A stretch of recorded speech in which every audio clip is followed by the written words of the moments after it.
সবাইকে জানাই শুভ সকালের অনেক অনেক শুভেচ্ছা। তো সকাল হয়ে গেছে, এখন উঠে পড়তে হবে। আর দেখো কি সুন্দর আলো এসেছে, আজকের ওয়েদারটা মনে হচ্ছে সারাটা দিন ভালোই যাবে। তো চলো উঠে পড়ি, কেন কি এদিকে যদি উঠতে দেরি হয়ে যায় তাহলে ওদিকে টিফিন দু ছেলের বানাতে গিয়ে মনে হবে যে আকাশ ভেঙে পড়ছে মাথায়।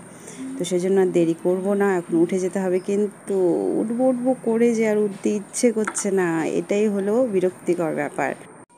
আর একটু আলসি না করে ফটাফট ফ্রেশ হয়ে চলে আসলাম রান্নাঘরে। তো এই যে এখন ছোট ছেলের টিফিন বানানো হচ্ছে, ওকে তো আবার এভাবে বানিয়ে না দিলে ও খাবে না, ওর অনেক প্যাকনা কি বলবো। আর বড় ছেলের প্যাকনা নেই, ওর জন্য রুটি বানিয়েছি আর আলু ভাজা করে দেবো।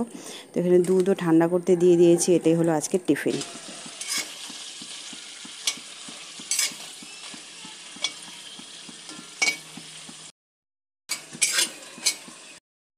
নাও ব্যাগ নাও। এ হে,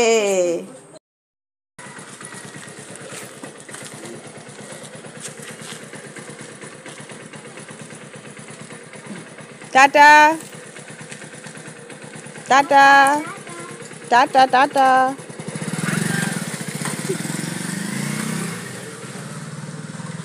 ছেলেদের স্কুলে পাঠিয়ে দিলাম, এখন একটু ধীরে সুস্থে কাজ করব। আর এদিকে নিতে চলে আসছি কারি পাতা, যেটা প্রত্যেক দিন আমি খাই। দেখো সুন্দর, আগে যখন খেতাম না তখন গাছ ভরে থাকতো, আর এখন খাওয়া শুরু করেছি, এখন গাছ থেকে কারি পাতা খুঁজেই পাওয়া যায় না। খেতে খেতে তো শেষ হবেই, তাই না? তো চলো ঘরে চলে যাই। আর এদিকে আমাদের জন্য বানিয়ে নিয়েছি ডিম ভাজা, পটল ভাজা, রুটি। আর কিছু বানাইনি, এটাই খাবো আজকে সকালে। তো ভিডিওটা কেমন লাগলো অবশ্যই জানিও, ভালো লেগে থাকলে লাইক করে দিও। আর এখনের মতন এখানেই শেষ করছি, টাটা।